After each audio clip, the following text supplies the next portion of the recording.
दोस्तों, एक विधवा औरत जिनका नाम कौशल्या देवी था। कौशल्या देवी काफी गरीब थी। उन्होंने अपनी बेटी की शादी तय कर रखा था। कल बारात आने वाली थी। आज कौशल्या देवी काफी उदास और काफी निराश बैठी हुई थी।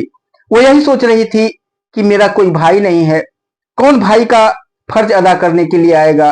कौन भात की रस्म को अदा करेगा? कौन मामा बनकर के बेटी की इमली घोटाई करेगा? कौन चादर चढ़ाएगा? ये सारी रस्में होती हैं जो शादी में की जाती हैं। वो भाई और मामा करते हैं। ये सारी रस्मों को कौन अदा करेगा? यही सोच सोच करके वो काफी दुखी हो रही थी। उनकी आंखों से आंसू बह रहे थे। तभी उनकी फोन की घंटी बजती है। वो फोन को जैसे ही अटेंड करती हैं तो दूसरी तरफ से जिस लड़के की शादी हो रही थी उसका पिता फोन कर रहा था। वो कह रहा था कि कौशल्या देवी जी, आपने जो शादी का रकम था, जो 10 लाख रुपए दहेज के रूप में आपको देना था, वो पैसे अभी तक आपने दिया नहीं है। उसमें से सिर्फ 2 लाख रुपए ही आपने दिया है। बाकी के 8 लाख रुपए बचे हैं। और कल बारात आने वाली है और अभी तक आपने पैसा नहीं दिया। कल बारात आने से 1 घंटा पहले तक अगर वो 8 लाख रुपए आप मेरे बैंक अकाउंट में ट्रांसफर नहीं कर देंगी तो मैं बारात लेकर के नहीं आऊंगा। जैसे ही कौशल्या देवी ये बातें सुनती है, उनके पैरों तले जमीन खिसक जाती है। वो बैठ करके वहां पर फूट फूट करके रोने लगती हैं, क्योंकि कौशल्या देवी ने जो दहेज की रकम अदा किया था उससे पहले अपने गांव वालों से, अपने रिश्तेदारों से सबसे पैसे की बात किया था। सब लोगों ने उस टाइम तो कह दिया था कि हाँ, आप शादी तय करिए, हम लोग पैसा दे देंगे। जिस रिश्तेदार से भी उन्होंने मांगा था, सारे रिश्तेदारों ने बोला था कि ठीक है, आप शादी तय करिए, हम लोग दे देंगे। लेकिन जब शादी का दिन नजदीक आ रहा था और इन्होंने जब सभी से मांगना शुरू किया तो हर व्यक्ति ने हाथ पीछे खींच लिया। हर व्यक्ति, कुछ लोगों तो लेने तो ये कहना शुरू कर दिया कि अगर आपको हम पैसा दे देंगे तो आप पैसा वापस नहीं कर पाएंगी, इसलिए हम आपको पैसा नहीं दे सकते हैं। और कुछ लोगों ने अगर मदद किया भी तो थोड़ा बहुत मदद किया।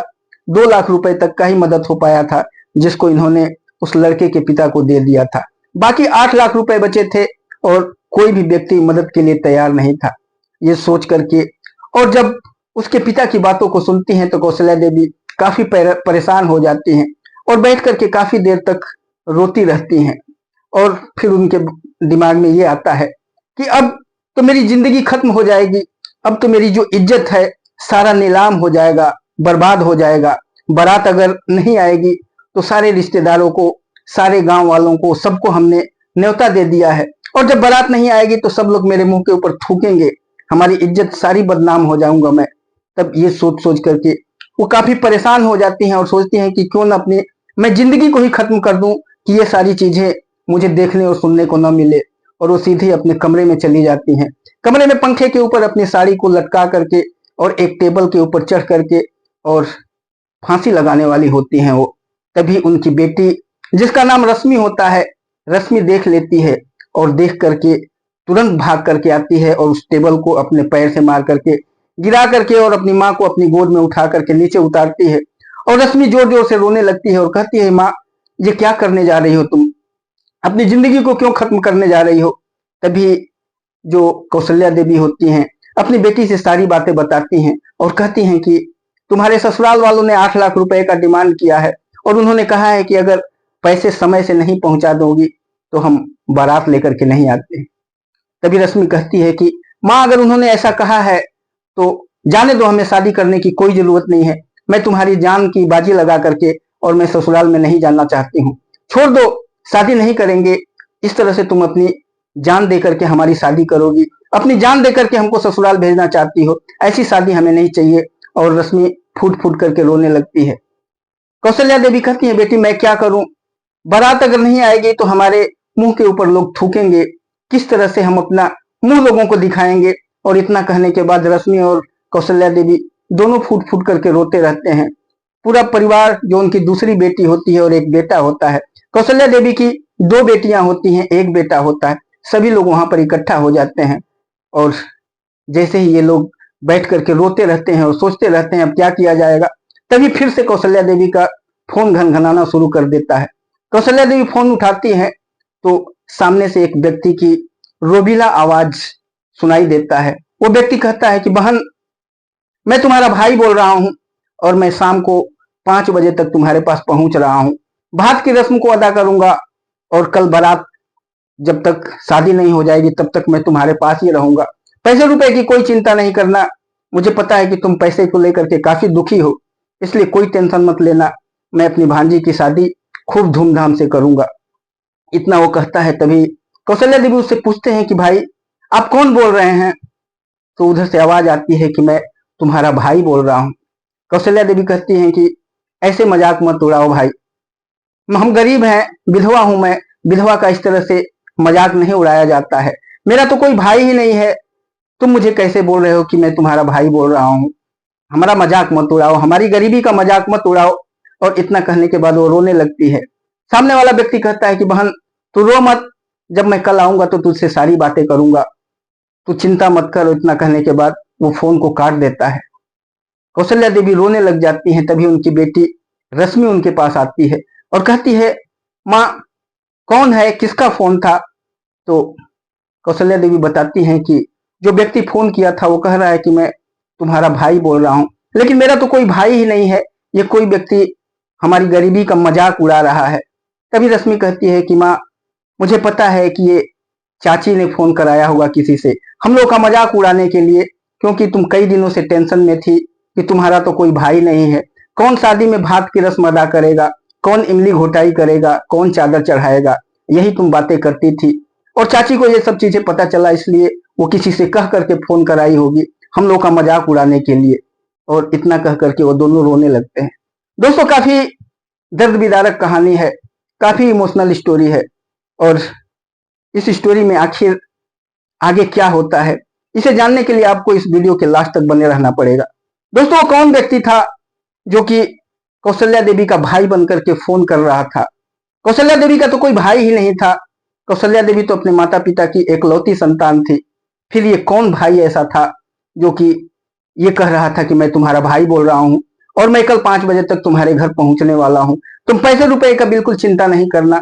कौन ऐसा व्यक्ति था जो कौशल्या देवी की सारी परेशानियों को जानता था? कुछ तो था इस कहानी में, कुछ तो निचोड़ निकलने वाला था। इस सारी बातों को जानने के लिए वीडियो के लास्ट तक बने रहिएगा। दोस्तों अगर आपने हमारे चैनल को सब्सक्राइब नहीं किया होगा तो चैनल को सब्सक्राइब कर लीजिएगा, वीडियो को लाइक करके अपने दोस्तों को शेयर कर दीजिएगा। चलिए जानते हैं इस पूरी कहानी को इस वीडियो के माध्यम से। दोस्तों बिहार के सासाराम जिले में एक छोटे से गांव में एक विधवा महिला रहती थी जिनका नाम था कौशल्या देवी। कौशल्या देवी के पति का तकरीबन 3 साल पहले देहांत हो गया था।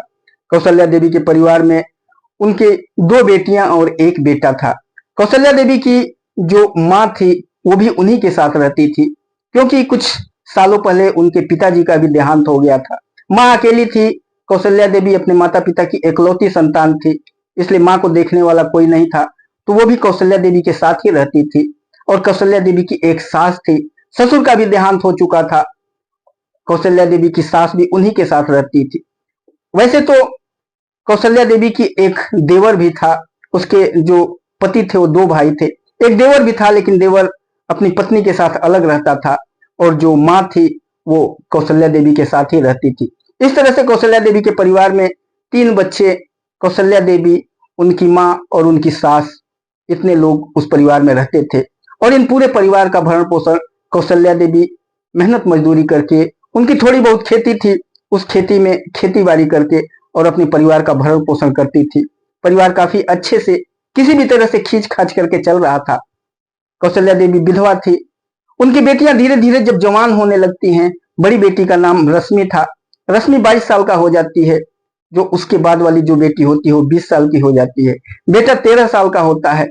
जब रश्मि 22 साल की हो जाती है तो कौशल्या देवी इस दुनिया के रस्मो रिवाज को निभाने के लिए अपनी बेटी की शादी तय कर देती हैं, क्योंकि वो विधवा थी और जो आसपास के जो माहौल थे वो काफी गंदे थे। लड़कियों के साथ लोग जबरदस्ती कर दिया करते थे और बिहार में अक्सर ऐसी चीजें हो जाती हैं।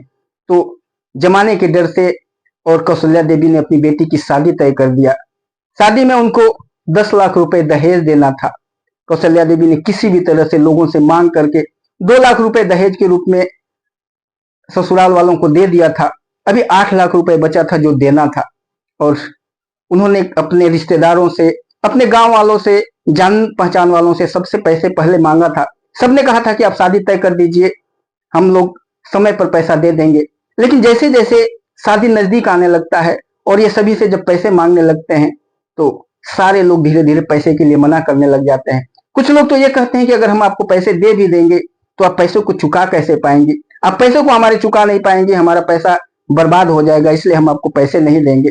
कुछ लोग थोड़ा बहुत देते हैं, उसी को इकट्ठा करके वो 2 लाख रुपए ससुराल वालों को दे देती हैं, लेकिन 8 लाख रुपए बच जाते हैं और उसका जुगाड़ कहीं भी नहीं हो रहा होता है। कौशल्या देवी काफी परेशान होती हैं और वो सोचती हैं कि आखिर मैं क्या करूं, कैसे इस 8 लाख रुपए का मैं जुगाड़ करके उनको दूं। तभी शादी से एक दिन पहले ससुराल से उसके बेटी के ससुर का फोन आ जाता है। वो कहता है कौशल्या देवी, आपने दहेज के 8 लाख रुपए अभी तक नहीं दिए, कल बारात आनी है और कल सुबह तक अगर आप पैसे नहीं दे देंगी, हमारे अकाउंट में पैसे 8 लाख रुपए नहीं जमा कराएंगे तो हम बारात लेकर के आपके पास नहीं आएंगे। ये सुनकर के कौशल्या देवी काफी परेशान हो जाती हैं, काफी तंग हो जाती हैं और बैठ के रोने लगती हैं और अंततः वो यही सोचती हैं कि अगर बारात नहीं आएगी तो मेरी जग हसाई हो जाएगी, लोग मेरे मुंह पर थूकेंगे। और इस चीज से बचने के लिए वो अपने आप को खत्म करने के बारे में सोचने लग जाती हैं। वो घर में जाकर के पंखे के ऊपर एक अपनी साड़ी लगा करके फंदा कसने लग जाती हैं और अपने गले में लगाने वाली ही होती हैं। तभी रश्मि की नजर उनके ऊपर पड़ जाती है। रश्मि भाग करके जाती है और किसी तरह से उनको बचा लेती है। बचाने के बाद अपनी माँ से कहती है, माँ ये क्या कर रही हो तुम, मेरी शादी के लिए अपनी जान क्यों दे रही हो, पैसे का अगर बंदोबस्त नहीं होगा, अगर वो बारात नहीं लाएगा मत लाए, शादी नहीं होगी कोई बात नहीं है, लेकिन इस तरह से तुम्हारी जिंदगी के ऊपर, तुम्हारे जीवन के ऊपर मैं पैर रख करके और ससुराल नहीं जाना चाहती हूँ, मैं शादी नहीं करूंगी, ये मुझे मंजूर है, लेकिन तुम ये काम मत करो। इतना कह करके रश्मि रोने लगती है। उसके बाद कौशल्या देवी भी रोने लगते हैं, पूरे परिवार का माहौल गमगीन हो जाता है, सभी लोग रोने लगते हैं। तभी फोन की घंटी बजती है और उधर से फोन करने वाला जो व्यक्ति होता है वो कहता है, बहन मैं तेरा भाई हूं, मैं कल शाम को तेरे पास पहुंच जाऊंगा और शाम को आने के बाद मैं भात की रस्म अदा करूंगा, अगले दिन शादी होगी, शादी के बाद इमली घोटाई भी करूंगा, अपनी भांजी के सारे रस्मों को मैं निभाऊंगा। कौशल्या देवी काफी परेशान हो जाती हैं कि कौशल्या देवी का तो कोई भाई ही नहीं था, कौशल्या देवी तो एकलौती थी अपने माता पिता का, ये भाई कहाँ से आ गया। तभी कौशल्या देवी उससे कहती हैं कि भाई क्यों एक विधवा का मजाक उड़ा रहे हो तुम, इस तरह से किसी का मजाक उड़ाना अच्छी बात नहीं है, मेरा तो कोई भाई ही नहीं है। तभी उधर से यही कहा जाता है कि बहन तुम कल का इंतजार करो, कल मैं आऊंगा तो तुमसे बात करूंगा, और उसके बाद फोन काट दिया जाता है। दोस्तों अगला दिन आ जाता है और जैसे तय समय पर वो 5 बजे का समय जो दिया होता है, 5 बजने वाला होता है और सबकी निगाहें उस दरवाजे की तरफ होती है। न चाहते हुए भी सबको पता था कि ये कोई गलत मजाक कर रहा है, लेकिन फिर भी सबकी नजरें सामने दरवाजे के ऊपर थी कि हो ना हो सकता है कोई ऐसा भगवान का रूप पकड़ करके और फिर आ जाए। भाई तो है नहीं, लेकिन हो सकता है कोई भाई बन करके आ जाए, और सभी उधर ही देख रहे होते हैं। करेक्ट 5 बजे एक सफेद कलर की चमचमाती कार उस दरवाजे के ऊपर आकर के रुकती है और एक कार आती है, उसके पीछे दूसरी कार, पीछे तीसरी, चौथी, पांचवी, इस तरह से 100 कारें आकर के पूरी गली मोहल्ले और पूरी सड़क पर एक लाइन से 100 कारें खड़ी हो जाती हैं। सभी कार में से सूट बूट पहने हुए व्यक्ति एक एक ब्रीफकेस, एक एक सूटकेस लेकर के और बाहर निकलते हैं। और जो पहला व्यक्ति होता है वो कौशल्या देवी के पास जाता है, उनके पैरों को छूता है और कहता है, बहन तुमने पहचाना मुझे। कौशल्या देवी अपनी गर्दन हिलाती हैं और कहती हैं, नहीं भाई मैंने तुम्हें तो पहचाना नहीं, तुम कौन हो। तभी वो व्यक्ति कहता है, बहन मैं प्रेम हूं, प्रेम को पहचाना नहीं तुमने। आज से कुछ सालों पहले जब मैं 8 साल का था तो तालाब में मैं डूब रहा था और तुमने अपनी जान की बाजी लगा करके अपनी जान का परवाह नहीं करते हुए और तुमने मुझे बचाया था। तुम्हें भी तैरना नहीं आता था, तुम्हें भी पता था कि तुम अगर इसको बचाने के लिए जाओगी तो तुम्हें तैरना नहीं आ रहा है, तुम भी डूब जाओगे, लेकिन तुमने अपनी जान की परवाह नहीं किया और मुझे किसी भी तरह से उस तालाब से बचा करके निकाल लाई। तुमने मुझे नया जीवन दान दिया था, याद है तुम्हें। तभी जो कौशल्या देवी होती हैं उनकी आंखें चौड़ी हो जाती हैं, उनकी आंखों से आंसू बहने लग जाते हैं और कहती हैं कि तू प्रेम है क्या, तू वही प्रेम है।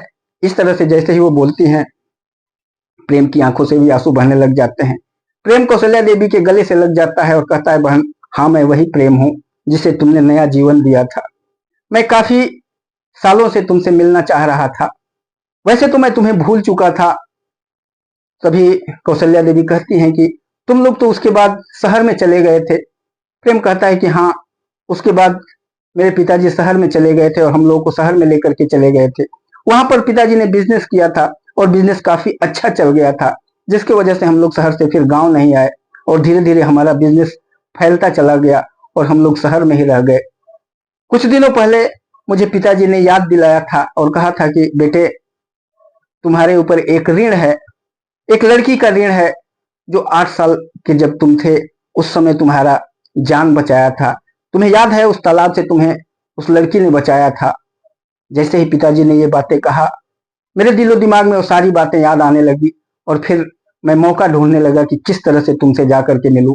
अभी कुछ दिनों पहले एक व्यक्ति से मुझसे मुलाकात हुई, उससे बात हुआ तो उस व्यक्ति ने कहा, हाँ, कौशल्या देवी ठीक हैं, उनके पति का देहांत हो चुका है, वो विधवा हो चुकी हैं, लेकिन उनकी बेटी है और उनकी बेटी की शादी 2-3 दिनों में होने वाली है। तभी मैं सोच लिया था कि शादी से एक दिन पहले मैं तुम्हें फोन करूंगा और तुमसे मिलने के लिए आऊंगा। जैसे ही वो ये बातें कहता है, कौशल्या देवी की आंखों से आंसू बहने लगते हैं। कौशल्या देवी उसको गले लगा करके और फूट फूट करके रोने लगती हैं और कहती हैं कि अच्छा हुआ तुम आ गया। मैं तो बहुत दिनों से सोच रही थी कि मेरा कोई भाई नहीं है, लेकिन आज मेरे इतने सारे भाई इकट्ठा एक साथ आ गए हैं।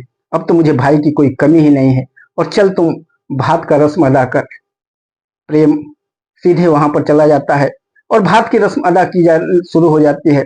कौशल्या देवी अपने बेटे को भेजती हैं, कहते हैं कि गांव में जाओ, सारे लोगों को, गांव के सभी लोगों को न्योता दे दो कि माँ का भाई आ गया है और भात की रस्म अदा करने जा रही है।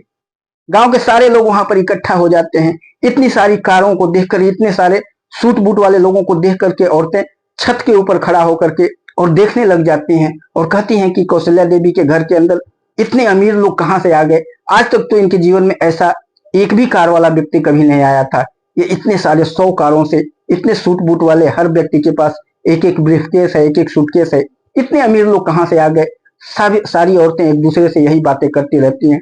औरतें जब उनके घर पे आती हैं, इकट्ठा होती हैं और कहती हैं कि कौशल्या देवी जी, आपने इतने अमीर भाइयों को कहाँ छुपा करके रखा था।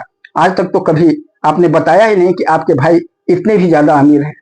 कौशल्या देवी कहती भी क्या, कौशल्या देवी को तो खुद भी पता नहीं था कि उनके ये सब अमीर भाई कहाँ पर हैं। और वो कुछ भी नहीं बोलती हैं, मुस्कुराती हैं और सारी औरतें खुश हो होकर के उनसे बातें करती रहती हैं। भात का रस्म अदा किया जाता है। कौशल्या देवी अपने भाई को चंदन लगाती हैं, टीका लगाती हैं और सारे भाई जितने भी आए थे सबको दौड़ दौड़ करके, भाग भाग करके कौशल्या देवी टीका लगा रही थी और सारे भाई भात का रस्म अदा कर रहे थे। पहला भाई जो प्रेम था, प्रेम ने भात का रस्म अदा करते समय 500 रुपए की एक गड्डी, 2000 रुपए की एक गड्डी और 1000 रुपए की एक गड्डी उनकी आंचल में डाल देता है और कहता है, बहन, ये भात के रस्म का है। और जैसे ही वो डालता है, कौशल्या देवी देख करके दंग रह जाती हैं, उनकी आंखें फटी की फटी रह जाती हैं। अचानक इतने पैसे उनके पास आने लगते हैं।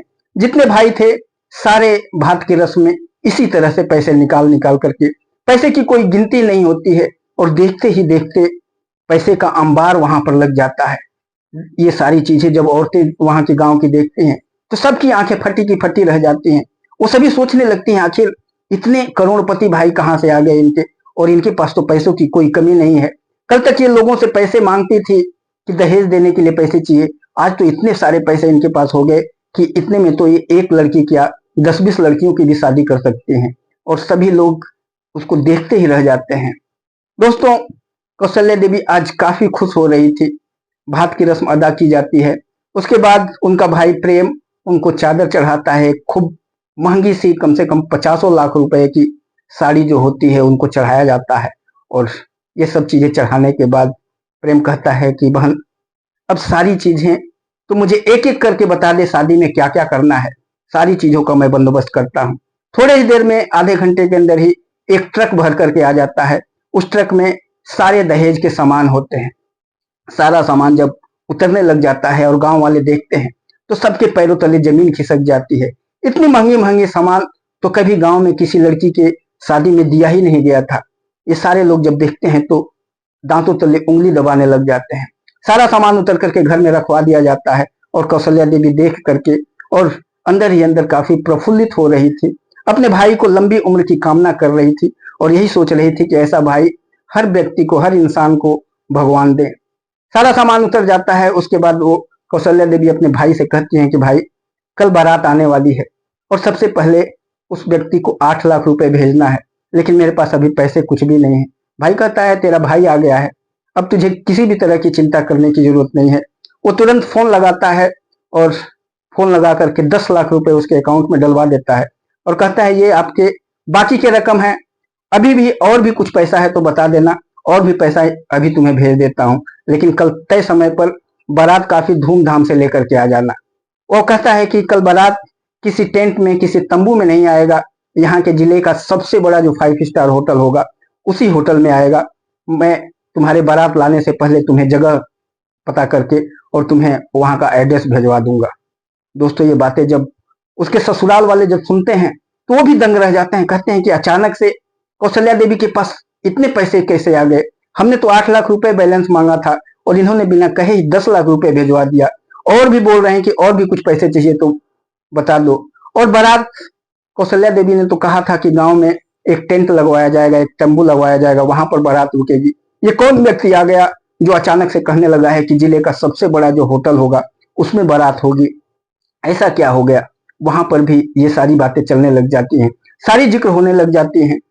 तय समय पर अगले दिन बारात आने वाली होती है। उससे पहले प्रेम अपनी बहन से बात करके कहता है कि यहाँ का जो होटल है सबसे महंगा, उसमें मैं करवाता हूँ। गांव के जितने भी लोग हैं सबके लिए गाड़ियां आ जाएंगी, गाड़ियों में सब गांव के लोग होटल में पहुंच जाएंगे। यहाँ पर गांव में किसी टेंट तंबू में नहीं शादी होगी, होटल में होगी। सबके लिए गाड़ी में मंगा दे रहा हूँ। ऑलरेडी जो भाई आए हुए थे सबके पास गाड़ी थी, 100 गाड़ियां तो ऐसे ही उनके पास कार थी, और भी कुछ गाड़ियां गांव वालों के लिए मंगवा देता है। पूरे गांव वाले जितने भी थे, हर व्यक्ति इस शादी में शामिल होना चाह रहा था। सभी व्यक्ति गाड़ियों में लद करके और उस होटल में पहुंच जाते हैं। उधर बारात आती है, बारात वालों को भी बता दिया जाता है कि ये होटल है, ये एड्रेस है। उस एड्रेस पे बारात पहुंच जाती है और शादी काफी धूमधाम से होने लग जाती है। इमली घटाई का रस्म जब अदा करना होता है तो सारे भाई आ जाते हैं, अपनी भांजी को इमली घोटाना शुरू कर देते हैं।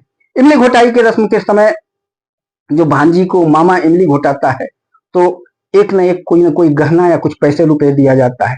सारे भाइयों ने उसके लिए गहने बनवा करके लाया था।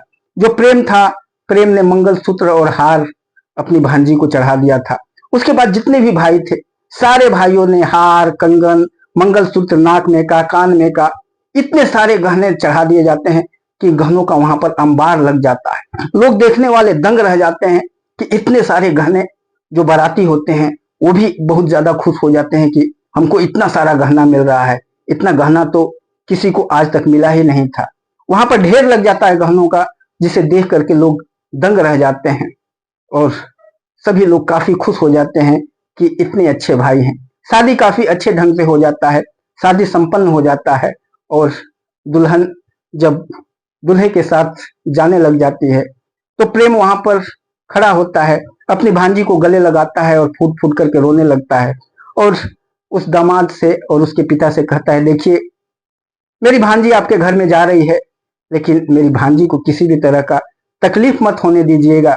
अगर मेरी भांजी को कोई तकलीफ होगा तो उसके मामा को तकलीफ हो जाएगा, और अगर मुझे तकलीफ होगा तो आप लोगों के लिए अच्छा नहीं होगा। आपको पैसे रुपए जितने चाहिए वो मुझे अभी बता दो। अपना चेक बुक निकलवाता है और कहता है ये चेक बुक है, इस पर मैंने साइन कर दिया है। जितनी रकम आप लोगों को चाहिए अपनी मर्जी से इसमें रकम भर लीजिए और ले लीजिए, लेकिन मेरी जिंदगी को, मेरी जो भांजी है उसको हमेशा अपने हाथ पर उठा करके रखिएगा, कभी भी उसको परेशान मत करिएगा। अगर कोई दिक्कत परेशानी होगी तो मुझे बता दीजिएगा, मेरा कांटेक्ट नंबर रखिए, लेकिन मेरी भांजी को किसी भी तरह का तकलीफ नहीं होना चाहिए। वहां पर दूर खड़ी कौशल्या देवी जब ये बातें सुनती हैं तो वहां पर फूट फूट करके रोने लगती हैं। जो वहां पर गांव की जो औरतें होती हैं, जो पुरुष होते हैं, इस तरह का बातें सुनते हैं तो सारे लोग की आंखें नम हो जाती हैं। सभी यही सोचने लगते हैं कि मामा हो तो ऐसा हो जो अपनी भांजी के लिए अपना दिल, अपना जो कलेजा खोल करके रख दिया है। और इस तरह से लोग देख देख करके दंग होते रहते हैं। गांव वाले भी दांतों तले उंगली दबा देते हैं और उनकी भांजी विदा होकर के और अपने ससुराल चली जाती है। 2-3 दिनों तक प्रेम वहीं पर रहता है, अपनी बहन का देखभाल करता है। जितने पैसे उसके पास बचे हुए थे सारे पैसे लगा करके अपनी बहन के लिए एक आलीशान मकान खड़ा करवाता है, आलीशान बंगला खड़ा करवाता है।